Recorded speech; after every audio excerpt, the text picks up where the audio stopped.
Bueno, de acuerdo. Entonces, pues vamos ahora sí a continuar. Qué bueno que ya se logra escuchar un poquito mejor. Quién sabe qué estaba pasando por ahí con la red, pero bueno, ya estamos. Entonces, voy a compartir con ustedes parte de lo que tenemos como resolución en materia aduanera, justamente de este tratado que ya comentamos hace unos momentos, y la idea es que nosotros vayamos conociendo cuáles son algunas de los requisitos mínimos que tenemos que considerar como importadores para poder aplicar las preferencias arancelarias que corresponden. Entonces, yo por aquí pueden ustedes observar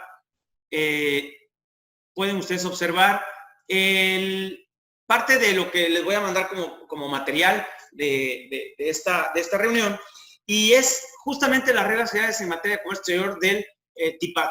Vale la pena, comentar que nosotros tenemos en cualquier tratado de libre comercio como base el propio tratado de libre comercio. Sin embargo, es la resolución en materia aduanera que se emite en los países, parte de los tratados, justamente donde vienen las características o los elementos básicos a la correcta aplicación y presentación de una operación ante las autoridades aduaneras. Entonces, lo que yo aquí me permití hacer fue justamente destacar los puntos más importantes, los cuales ustedes pueden ver, insisto, deben de estar viendo una pantalla de PDF, perdón, un documento PDF, el cual se encuentra actualizado justamente a octubre de 2019, en donde me gustaría ir tomando en consideración algunas definiciones que las propias disposiciones señalan. En este caso, ¿qué se considera para efectos de este tratado una certificación de origen válida? Dice, pues es el documento que cumpla con las disposiciones establecidas en el artículo 3.20 del tratado. Obviamente, junto con las características que se señalen en el propio anexo de la resolución. Les decía yo al inicio de esta conversación, esta plática, que contrario a otros tratados, aquí no tenemos, salvo para el país Vietnam, un formato de certificado de origen. Esto significa que los demás países parte del tratado, como lo son Australia, Canadá, Japón, Nueva Zelanda y Singapur, se van a manejar a través de documentos considerados como una autocertificación, que incluso la emiten los propios productores o exportadores del producto sin necesidad de que haya una certificación por parte de una autoridad en el extranjero. Esto reuniendo ciertos requisitos que más adelante vamos a ver, pero de inicio no, pensemos que el formato de certificado de origen, como lo conocemos, por ejemplo, para Vietnam, perdón, para Europa o para Aladi, que están certificados por una autoridad, en el caso particular no lo va a hacer a menos que se trate de Vietnam.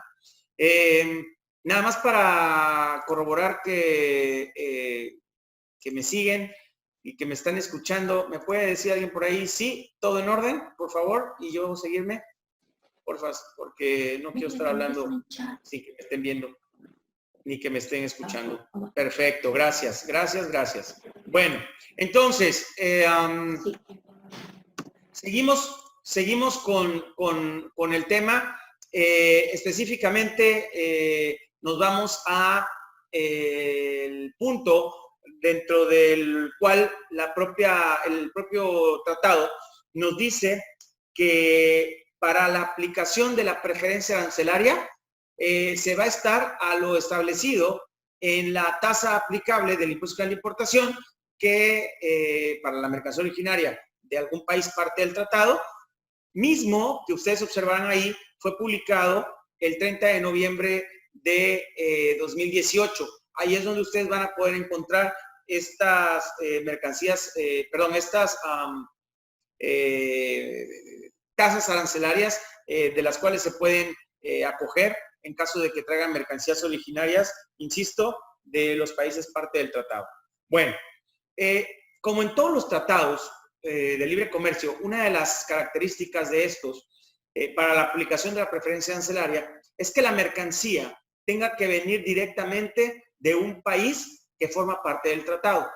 Pero a veces por cuestiones de logística no es posible que la mercancía que arriba a México llegue directamente, por ejemplo, de Singapur o de Vietnam, sino que tuvo que haber hecho algo mejor, un transbordo, etcétera, etcétera. Entonces, como en todos los demás tratados, no es de excepción y nos dice que aquella mercancía que haya sido transportada con o sin transbordo o almacenamiento temporal por el territorio de una o más partes, no parte del tratado, por ejemplo, que haya ido a alguna parte de Asia, perdón, de Europa, por ejemplo, que haya pasado a España, no me pregunten por qué, o que haya ido a Estados Unidos y tal, siempre y cuando haya permanecido bajo un control aduanero de una autoridad de aquel país no parte, nosotros vamos a poder aún así aplicar la preferencia arancelaria. Y no voy a entrar en detalle en con qué documentos son los que se demuestra que la mercancía estuvo bajo el control aduanero.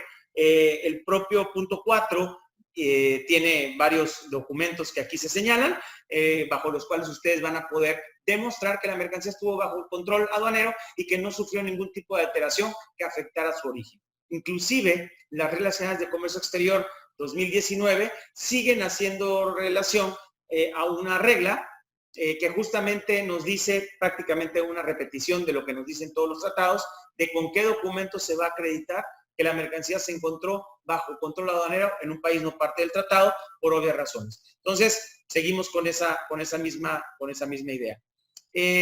Respecto a la certificación de origen, la resolución de materia aduanera lo que nos dice es que se va a poder, bueno, más bien que el importador, en este caso, considerando que nosotros vamos a hacer operaciones de países parte del tratado, deberá transmitir y presentar una copia de la certificación de origen válida, incluso en formato electrónico. Y déjenme decirles una cosa, este tratado yo hubiera esperado que considerara ya el formato electrónico, como sucede, por ejemplo, con Colombia, en donde se tramita a través de la ventanilla digital. Sin embargo, no en todos los países se ha adoptado más bien el tratado no se ha adoptado esta modalidad. Sin embargo, está abierta justamente la posibilidad de que en el momento en que, como se trata de un certificado que, como les dije, no tiene que estar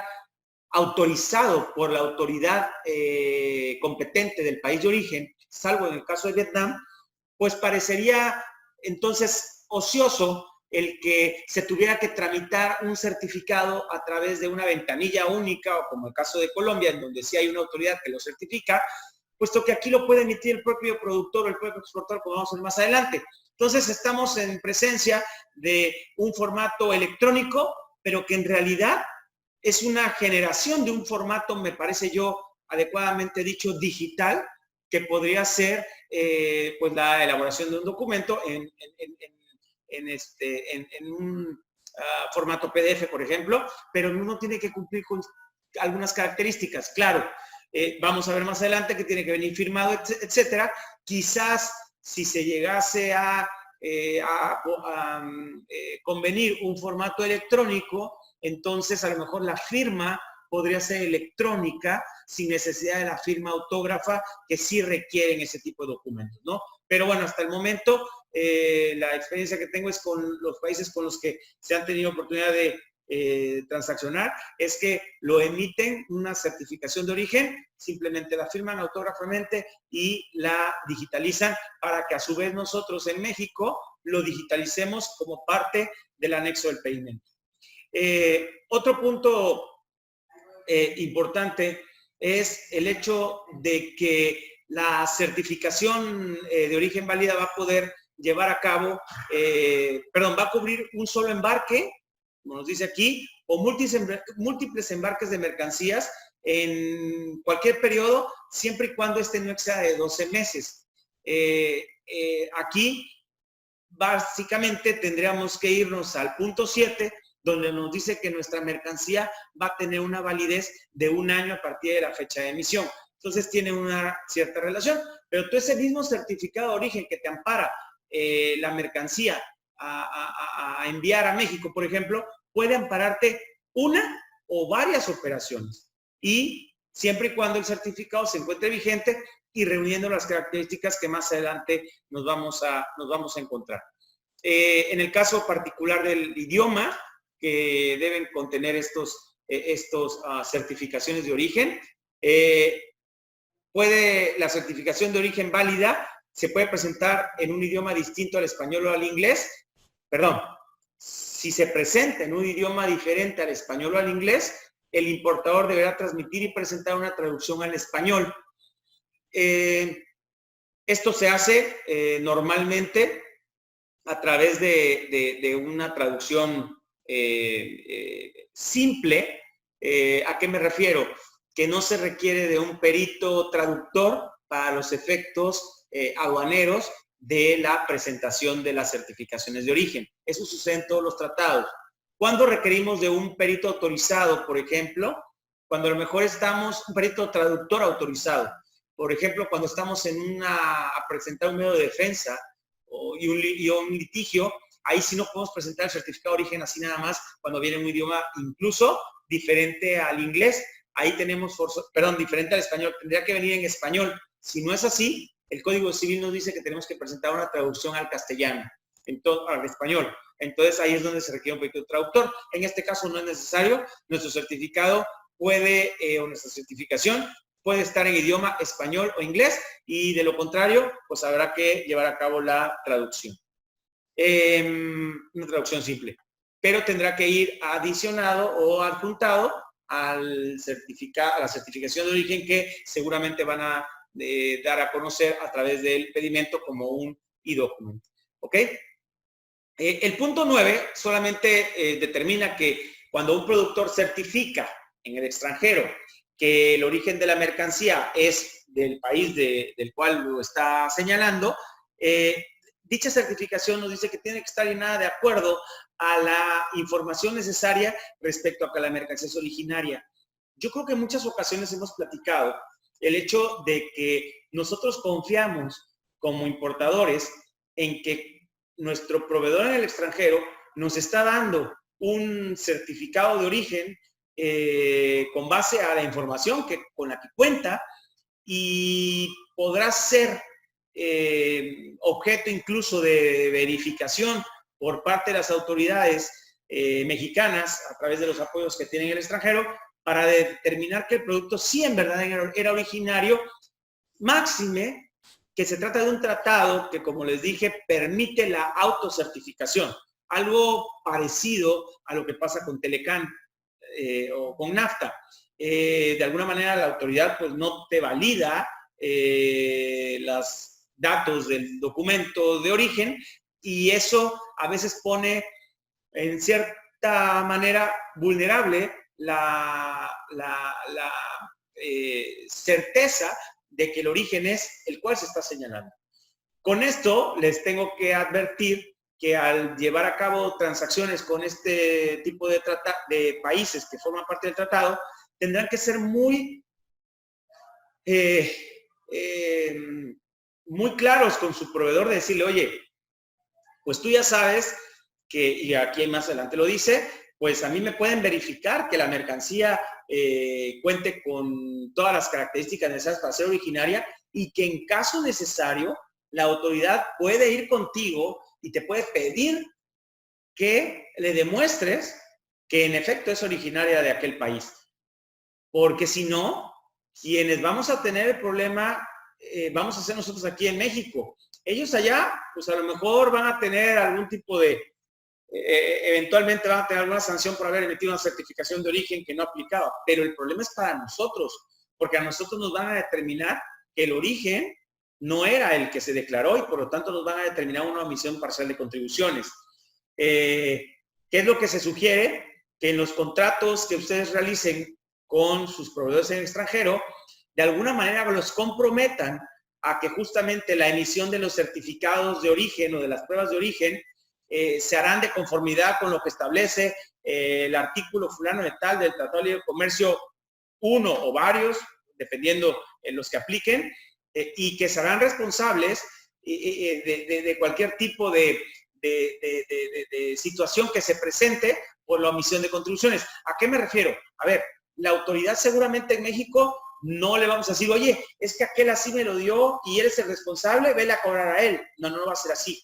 A quien se le va a cobrar es a nosotros, en un momento dado, la omisión parcial de contribuciones y las multas. Pero ya nosotros, con base en ese contrato del cual se determinó que ellos eran responsables de la emisión de un certificado correcto, quizás podemos demandarlos, ¿ok?, al proveedor por decirle, oye, me metiste en un lío aquí en México, ahora tú me vas a cubrir tanto mis gastos que me ocasionó este tema desde el punto de vista taxativo, los impuestos y tal, más los daños y perjuicios. Y por experiencia les digo que sí hay casos en los que pues se logra mitigar un poco el impacto económico que tuvo pues la negligencia del proveedor extranjero. Pero creo que más importante es que si nosotros firmamos ese contrato, como cualquier contrato que les he venido diciendo que hay que firmar con los proveedores en extranjero, me parece que van a pensar 2 veces antes de emitir un certificado nada más por emitirlo, cuando a lo mejor su producto no reúne las características necesarias para ser consideradas originarias de aquel país. Bueno, entonces, pues el punto 9 nada más dice, a ver, el que está allá pues va a tener que contar con información necesaria con la cual acredite que es originaria. Puede ser una confianza razonable de que en información de que el productor de la mercancía le dijo que era originaria, porque como les dije, puede ser emitida por el proveedor o bien por el productor o por el exportador, y deberá entonces estarse más atento cuando quien emite el certificado no es el productor, sino el exportador, porque entonces hubo una tercera persona que dio información para la emisión del certificado. Entonces, tener ser muy minucioso sobre todo en el intercambio que hay que tener con el proveedor respecto a este tema. En relación con la facturación de un país no parte, la propia resolución nos dice que la factura que ampare la mercancía puede ser emitido en un país no parte. Es lo que consideramos como triangulación de factura, que las reglas generales de comercio también prevén. En este caso, claro está, la certificación de origen válida no podrá emitirse en la factura, porque puede emitirse en la factura la certificación de origen válida, como vamos a ver con los requisitos mínimos, pero obviamente si se trata de una factura emitida en Estados Unidos, pues obviamente la declaración de origen, que fungiría un poquito como la declaración en factura para efectos de la Comunidad Europea, pues no podrá estar en ese documento, sino en cualquier otro documento emitido en el territorio de la parte exportadora. ¿Ok? Esto funciona muy similar al tema de TLQE o de AELC. Señala el tratado algunos errores que se pueden considerar para efectos de no rechazar la certificación de origen. Y nos dice que es cuando tenga errores o discrepancias menores, tales como los mecanográficos u ortográficos, siempre que no se genere dudas sobre la exactitud de la información contenida en dicha certificación. Bueno, esta redacción lo deja muy abierto, pero habrá que ser muy cautelosos el error mecanográfico u ortográfico se trata de un error de dedo, no se trata de una omisión, por ejemplo, de un requisito en todo el sentido de la palabra. Son errores o discrepancias menores. Si estamos hablando de cantidad, si estamos hablando del nombre del importador y le cambia, resulta que era la innovadora de telas de México, SADCB, y le pone la innovadora SADCB, pues obviamente estamos hablando de otro tipo de, no estamos hablando de discordancia menor. Entonces, tener cuidado en ese sentido. Ahora, por cuanto hace a la diferencia entre la clasificación arancelaria que se señala en la certificación de origen y la declarada en el pedimento, dice que eso no va a constituir un error o discrepancia menor, lo que significa que la clasificación arancelaria tiene que ser y tiene que coincidir, según los requisitos que más adelante vamos a ver, hasta en los dígitos que se señalen. Por consiguiente, aquí está siendo muy claro, el tema de clasificación arancelaria no es un error menor, es un error garrafal y puede dar como consecuencia la imposibilidad de la aplicación de la preferencia arancelaria. Como todos los tratados, ya saben que si traen mercancías que el valor en aduana no exceda de $1,000, pues no va a ser necesario la presentación de la prueba de origen, ¿no? Aunque siempre se recomienda. Ahora, respecto a las obligaciones del importador, pues bueno, ¿cuál es la principal obligación del importador en materia de la introducción de mercancía originaria de algunos de estos países? Pues bueno, tendrán que declarar en el pedimento pues que la mercancía es originaria de un país en virtud de que se le va a tener que poner un identificador TL con el complemento que corresponda, y eso va a dar como consecuencia que si la tasa general era el 15% y le estás aplicando preferencia, pues vas a aplicar justamente la tasa de esa preferencia publicada en el diario oficial respecto de este tratado. Y ahí es donde se cumple con el requisito de la fracción primera. Respecto a la fracción segunda, dice que se deberá transmitir y presentar copia de la certificación de origen válida en documento electrónico digital como anexo al pedimento. Y es lo que platicábamos hace un ratito. A lo mejor su proveedor en el extranjero o el productor les va a emitir la prueba de origen, se las va a emitir en un formato PDF, donde va a estar firmado autógrafamente por parte de quien lo emite, pero para efectos del despacho se puede presentar una copia del mismo. Esto es, se puede digitalizar la copia de la prueba de origen. No es necesario digitalizar el original. Me van a decir, oye, Omar, ¿cuál es la diferencia si al final es un PDF que se transmite a ventanilla digital y se califica como e-document? Bueno, que ya hemos platicado que en términos de BUSEN, los documentos que se transmiten nos dicen las letras chiquitas que firmaron cuando se inscribieron a BUSEN que eran digitalizaciones directas de documentos originales, o en el caso que la normatividad permitiera que fuera de una copia, pues de una copia, pero en realidad toda la documentación que se transmite a ventanilla digital en teoría proviene de un original. Sin embargo, en este caso nos dice que se puede transmitir y presentar copia de la certificación de origen válida. Entonces, por esa parte no le veo problema. No le veo problema, más bien no le veo un tema que más discutir.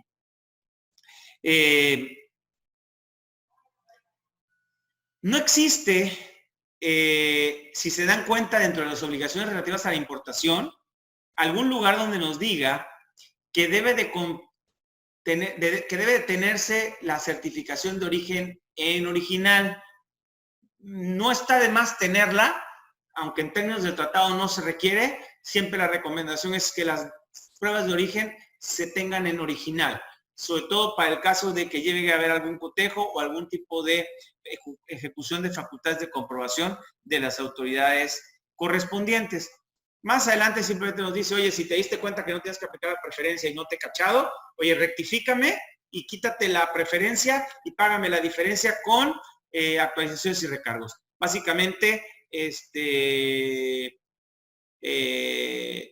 lo que nos dice esta fracción cuarta que no destaqué. Específicamente para el tema de textiles, cuando se importen textiles originarios del TIPAD, no voy a entrar en detalle, solamente les digo que tiene un tratamiento especial, el cual se señala en el punto 15 y está relacionado con los anexos y apéndices del propio tratado.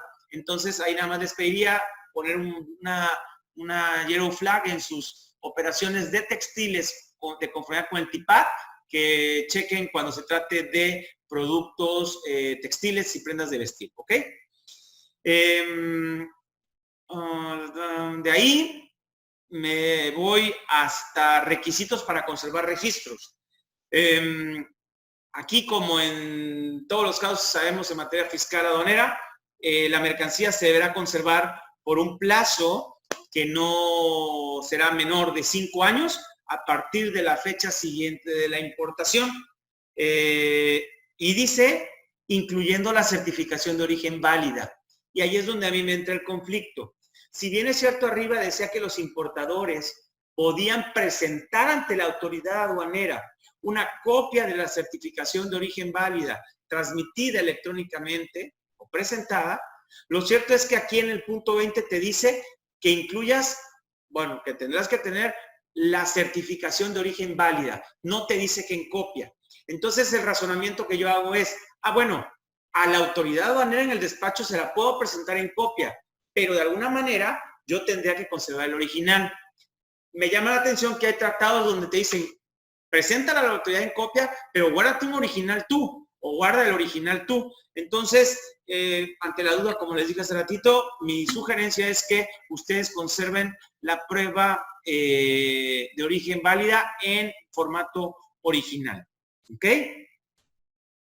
Lo demás, si ustedes quieren y tienen la curiosidad de conocer cuál es el procedimiento que particularmente sigue este tratado, aquí nos dice que las autoridades aduaneras van a poder comprobar el origen a través de todos esos requisitos que se señalan en la sección 9 de la resolución de materia aduanera. Y sí es importante que lo sepan. Creo que nunca hemos tenido alguna plática en relación con cómo se llevan a cabo las verificaciones de origen. Creo que lo hemos platicado de manera muy general, pero es muy interesante, es muy estresante, porque usualmente no se cuenta con la información suficiente y necesaria, y las autoridades de manera incipiente llegan a determinar omisión de contribuciones por no tener todos los documentos necesarios, ¿no? Entonces, no está de más que tanto en este como en todos los tratados existe una sección específica de verificación de origen, la cual deberían de tener presente para cuando la autoridad desafortunadamente les quiera llegar y decir, oye, vengo a verte porque fíjate que tengo dudas con tu certificación de origen que me presentaste en el pedimento de hace 4 años, 8 meses y 9 días. Quiero checar a ver que todo esté bien. Entonces ahí nos podemos tener varias sorpresas. Reitero mi recomendación con sus proveedores, firmen algún convenio, algún contrato donde ellos de alguna manera se comprometan a emitir pruebas de origen con base a lo que los propios tratados señalan, ¿verdad?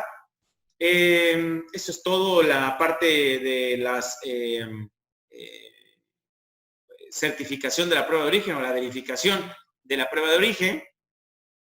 Verificación específicamente para mercancías textiles y prendas de vestir tiene un tratamiento especial, por eso les decía que hay que tener una yellow flag con eso. Y como en otros tratados también, en el caso de que se hubieran importado a territorio nacional mercancías originarias y no se hubieran solicitado por alguna razón el tratamiento de arancelado preferencial, se va a poder solicitar ya sea la devolución de los aranceles y o la compensación de los aranceles. ¿Cómo? Pues rectificando el pedimento donde no se aplicó la preferencia y presentando la solicitud en un plazo que no va a exceder a 1 año a partir de la fecha en que se hubiera efectuado la importación. ¿Ok? Reitero, tanto el tema de la devolución como el tema de la compensación se va a poder llevar a cabo rectificando el pedimento, presentando la prueba de origen, siempre y cuando no haya pasado 1 año a partir de que los bienes ingresaron a territorio nacional. Y ya, dependiendo si es compensación o es devolución, se seguirán los temas que ahí se señalan. Perdón, no los temas, los plazos. Por ejemplo, para efectos de la devolución, se tendrá, bueno, en los 2 casos se tiene que rectificar el pedimento dentro del plazo de 1 año. Pero por ejemplo, para efectos de la solicitud de la devolución, se tendrán que seguir las reglas que señala el propio Código Fiscal en relación con qué prestar proporción tributaria y tal, y siempre será en un plazo de no mayor a 5 años de que se dio el saldo a favor. Y la compensación específicamente se podrá realizar para operaciones dentro de los 5 años siguientes a la fecha de rectificación del pedimento, que es en el momento en que se generó el saldo a favor. Y recuerden que no requerirían una autorización por parte de la autoridad en términos de la famosa regla 611, porque como se trata de un tratado de libre comercio, pues la regla no te obliga, ¿no? Vamos ahora a comentar sobre los requisitos mínimos de información que tendrá que cumplir una certificación de origen. Bueno, insisto, no hay un formato preestablecido, salvo en el caso de Vietnam. ¿Qué es lo que dice que debe de contener esta certificación de origen? Bueno, dice que debe indicar si el certificador o quien la emite se trata del exportador o del productor. Y ya vimos que si se trata del productor, pues bueno, pues es el directo, ¿verdad? Productor coincide con la figura de quien nos está proveyendo y quien nos está exportando. Entonces, es una sola persona en la cual recae la obligación y tenemos mayor certeza de que el producto es originario. Hay que proporcionar el nombre, dirección, incluyendo el país, número telefónico y dirección de correo electrónico del certificador, sea el productor o sea el exportador. En el caso del exportador, igualmente hay que poner los mismos datos, a menos que quien esté llenando la certificación, la información no es requerida si el productor que está llenando la certificación desconoce todavía quién va a ser el exportador. Tiene cierta lógica. Y la dirección del exportador será el lugar de exportación de la mercancía en un país parte del tratado. Entonces, reitero, hay figuras como el certificador, el exportador y el productor. En el caso del productor, puede ser que sea el propio exportador. Eso dependerá de la operación. Para el caso particular del dato del productor, dice que deberá proporcionarse el nombre, dirección, correo electrónico, número de teléfono del productor, de ser distinto del certificador o del exportador. Suena lógico, pero habrá que identificar en la propia certificación de origen quizás que se trata del producto. Si existen múltiples productores de la mercancía de la cual estamos hablando, deberá de indicarse que se trata de varios productores, considerando, por ejemplo, que quien esté certificando sea el exportador. Entonces dice, oye, pues de todo lo que te estoy mandando tengo 4 o 5 productores. Mira, mis productores son A, B, C, D y F. Dice que se puede indicar varios o bien indicar la lista de productores. No te dice nada más. Seguramente vamos a encontrarnos con muchos casos en donde va a decir productores, varios. Y el único tema aquí nada más es que cuando una persona que desea que esta información sea confidencial, podrá indicar disponible a solicitud de las autoridades importadoras, y la dirección del productor será el lugar de producción de la mercancía en un país del tratado. Entonces, entiendo que a veces por cuestiones de confidencialidad no va a ser posible que aparezcan los productores, porque pues el exportador no quiere decirles a ustedes, ¿verdad? Quiénes son quienes está proveyendo el producto. Entonces, pues también será válido el que no aparezca. Me parece que ahí entonces el contrato que ustedes vayan a firmar con su exportador tendrá que ser muy claro en decir, oye, y la prueba de certificación de origen tendrás que estar claro de que el productor te ha dado todos los elementos necesarios para determinar que la mercancía es originaria, etcétera, etcétera. Yo les sugeriría que se cubrieran muy bien en ese sentido. Obviamente, pues la descripción del producto y la clasificación arancelaria del sistema armonizado, o de conformidad, perdón, con el sistema armonizado, y nos dice que la descripción de la mercancía deberá de presentarse y la clasificación a 6 dígitos. Entonces estamos hablando de que a nivel subpartida tiene que coincidir forzosamente. Y la descripción deberá coincidir forzosamente con la presentada en el pedimento. Y la descripción deberá ser suficiente para relacionarla con la mercancía cubierta en la certificación. Estamos hablando de una coincidencia entre lo que estamos trayendo, lo que estamos declarando y lo que estamos certificando, ¿verdad? Si el certificado de origen cubre un solo embarque de una mercancía, indique de conocerse el número de factura relacionada con la exportación. No hay una obligación. Si la certificación cubre un solo embarque y ya se conoce la factura, pues habrá que ponerla, ¿no? La factura de exportación, que incluso puede ser una factura emitida en un tercer país, pero bueno. Obviamente el criterio de origen. ¿Cuál es la regla de origen bajo la cual la mercancía es originaria? Y ahí simplemente hay que seguir lo que indica el capítulo 3 del tratado, justamente respecto a, como en el ejemplo, no, les voy a dar el ejemplo de criterios A, B, C, D, E de NAFTA. O sea, igualmente aquí hay criterios relacionados con el origen, que hace ratito lo platicamos. Usted es el productor y tiene conocimiento de que el producto es originario, o tiene la cierta certeza de que el productor le ha dicho que el producto es originario. Temas terminados en el propio capítulo 3 del tratado. También se los voy a hacer llegar. El periodo que cubre. Si se cubren varias importaciones o múltiples importaciones o múltiples embarques de mercancía idéntica, estoy mandando puros bolsas de textil o con ciertas características, el periodo especificado puede ser hasta 12 meses. Si ustedes observan, no hay nada que nos diga la cantidad de producto. Lo que nos dice es descripción arancelaria y descripción del producto y clasificación. No nos habla de la cantidad. Claro que si nosotros le ponemos el número de factura y esa factura está limitada para un embarque, pues ahí se acabó la certificación, ¿verdad? Entonces, será importante el periodo que cubra. Si durante un año ustedes van a estar trayendo bolsas de plástico idénticas, pues a lo mejor pueden decir, pues son para todas las bolsas que voy a traer durante todo el año 2020 y no tienen mayor problema porque no se establece una cantidad de producto. Oye, ¿puedo poner la cantidad de producto? Sí, sí se puede. Pero bueno, te limitas a cuanto a esa prueba de origen, ¿verdad? Firma autorizada y fecha. Dice, la certificación deberá ser firmada y fechada por el certificador y acompañada de la siguiente declaración. A ver, esto es como la declaración en factura, que nos dice el apéndice 4 de la decisión 2/2000 o de AELC. Tiene que ser exactamente como dice aquí.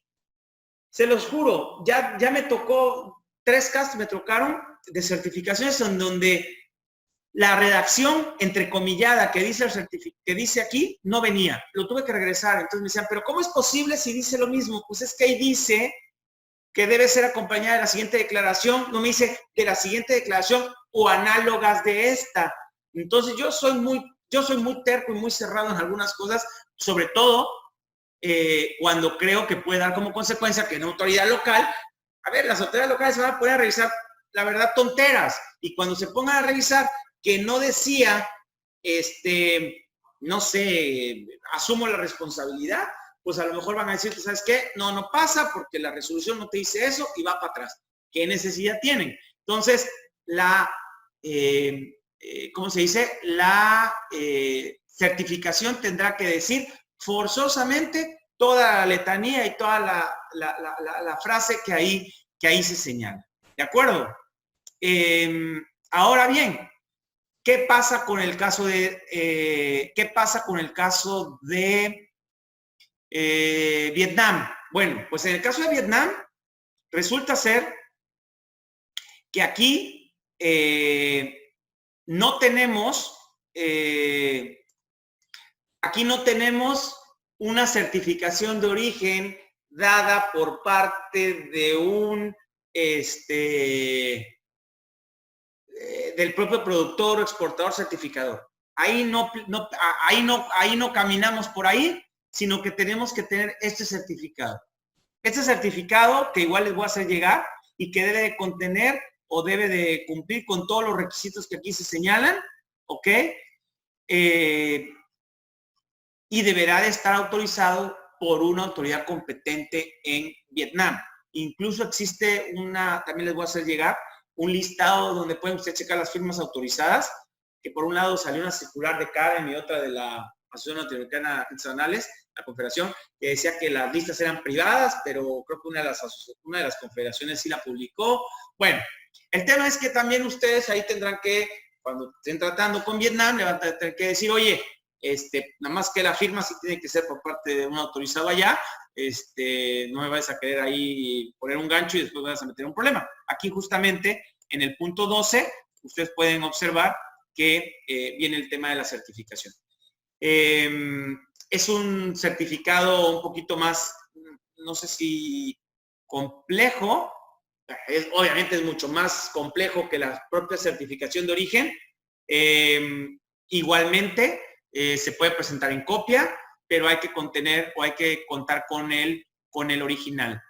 Igualmente les voy a hacer llegar el oficio que aquí están viendo ustedes, en donde la Subsecretaría de Comercio Exterior, después de miles de vueltas que se dieron al asunto, determinó que ya era posible aplicar preferencia arancelaria, estoy hablando desde el mes de julio, de productos originados de Vietnam, porque prácticamente hubo un lapso en donde decían, incluso la propia conferencia decía, es que no hagan operaciones con Vietnam.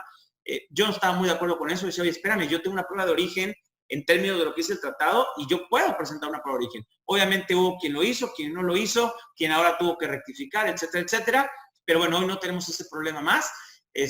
Caso Vietnam, aguas, necesitamos un certificado, hasta en tanto no se vaya a sumar otro de los países que diga, oye, yo también quiero poner un certificado y entonces tenga que estar certificado, válgase la redundancia, por una autoridad. Entonces,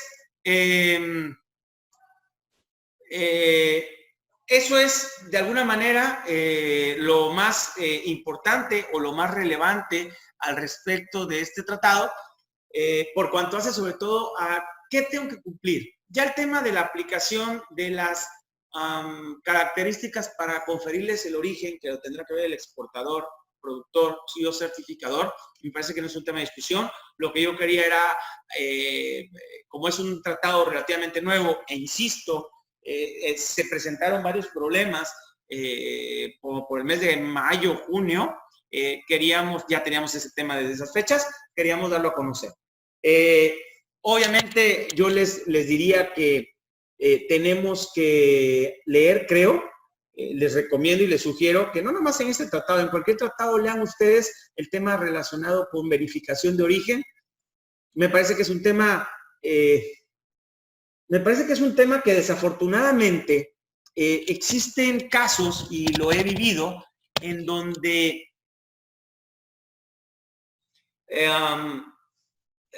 hay, como por ejemplo el caso de Telecan, yo me he encontrado con muchos supuestos o muchos casos en donde el que emitió el certificado Telecan lo emitió nada más por emitirlo para vender, y resulta que cuando vienen estas interacciones o estas facultades de comprobación por parte de las autoridades aduaneras, pues resulta que no se cumple, ¿verdad?, con todos los elementos necesarios para demostrar el origen de las mercancías. Y quienes terminamos siendo lastimados desde el punto de vista económico son los importadores. Y también el agente aduanal, porque el agente aduanal tiene una responsabilidad solidaria, que si bien es cierto la puede de alguna manera exceptuar al haber tenido en su poder un certificado de origen válido. El problema es que también el importador tenía un certificado de origen válido, nada más que no reunía los requisitos necesarios para poder calificar como originario de tal o cual país, ¿no? Entonces, mi recomendación, aparte de acercarnos a este tratado en esta reunión, es que pongan mucha atención en el tema de certificación de y de todos los tratados con los que ustedes aplican, porque la autoridad en cualquier momento va a llegar. Se han estado dando cuenta que las autoridades fiscales hoy están buscando dónde se han cometido desfalcos al erario público. Ya lo vieron con las factureras, ya lo vieron con el tema de las condonaciones, y yo me parece que no muy tarde van a salir a buscar un tema de aplicación de preferencias arancelarias incorrectas con base a, pues, alteración documental, que me queda claro que no la hacen ustedes. Fíjate, la mercancía viene originaria de tal país, sí, pero a lo mejor viene de Estados Unidos, pero es made in China completamente, ¿verdad? Entonces, yo temo que eso vaya a suceder en un corto plazo. y en la medida de lo posible hay que estar preparados y sobre todo trasládenle la responsabilidad al cliente en un momento dado de que cualquier cosa, al cliente no, al proveedor, de que cualquier cosa que suceda respecto al origen de las mercancías, la empresa en México va a repetir en contra de ellos para que le piensen 2 veces antes de hacer algo que no corresponde, ¿no? Entonces, esa sería mi recomendación, a reserva de lo que ya vimos. No sé si tengan alguna duda, alguna pregunta o algún comentario respecto a este tema o al tema de certificación de origen en general, por cuanto a esas recomendaciones que les estoy dando en este momento.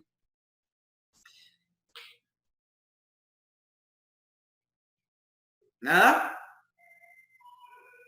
Bien. Bueno, por ahí nos dicen que ninguno.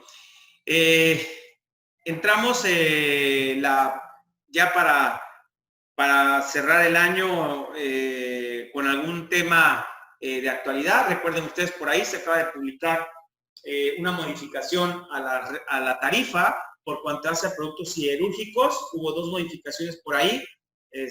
No está de más que lo verifiquen. Aquellos que importan mercancía que está sujeta a la NOM 051, recientemente, días pasados, acaba de salir una propuesta de modificación de la NOM 051, en donde es momento en donde se pueden hacer comentarios a través de los medios necesarios, de los medios de la Dirección General de Normas, para que algo que a ustedes les puede ir afectando respecto al etiquetado de productos, lo vayan viendo. Es la NOM 051. También otro tema ahorita es la prórroga de la entrada en vigor a enero de la manifestación de valor electrónica y de los documentos que deberán de anexarse y entregarse a la agente aduanal en términos del artículo 81 del reglamento de la ley aduanera. Me parece que ya no va a haber otra prórroga, eso creo yo. Les quedan 2 mesecillos, entonces, por favor, vayan checándolo. Y solamente para no dejar de comentar, aquellas empresas o aquellos importadores que realicen algún tipo de operaciones consideradas vulnerables en términos de la ley antilavado y que el agente aduanal les solicita que les den a conocer a través de algunas cartas y unos documentos de la existencia del conocimiento de un dueño beneficiario controlador, y que los impuestos tienen que ser pagados a través del PECA, etcétera, etcétera. Paréntesis, también entra en vigor el tema del pago a través de línea referenciada, cierro paréntesis.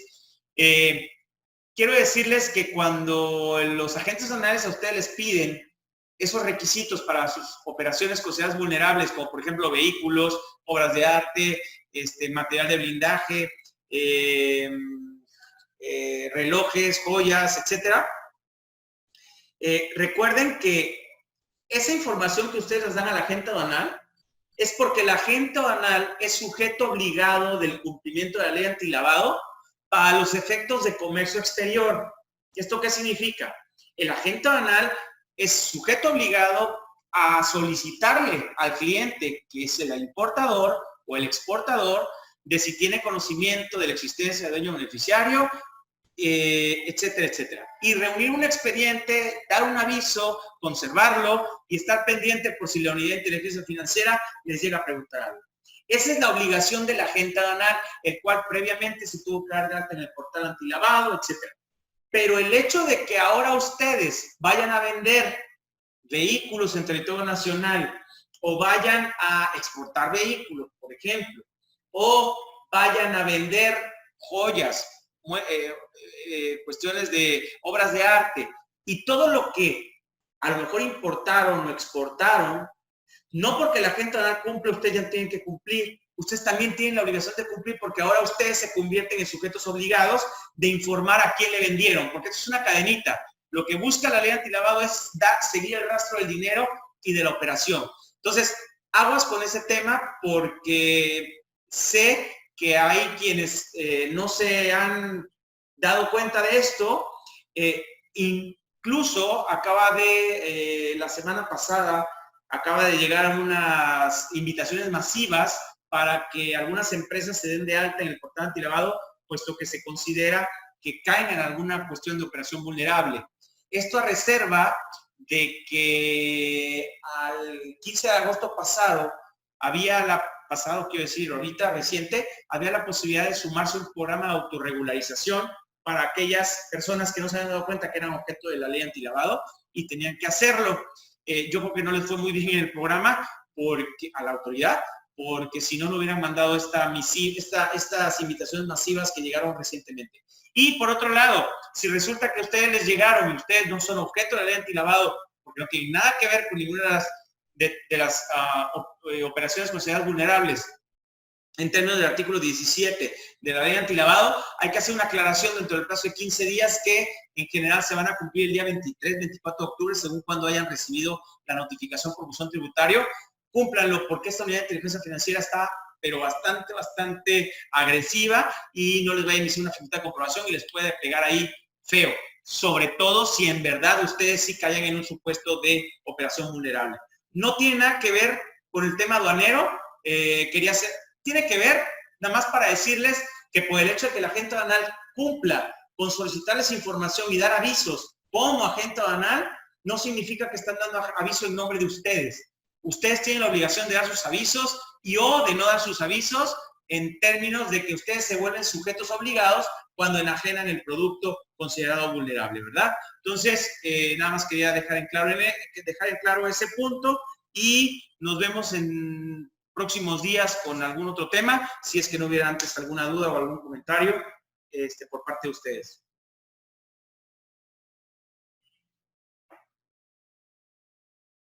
¿No hay nada?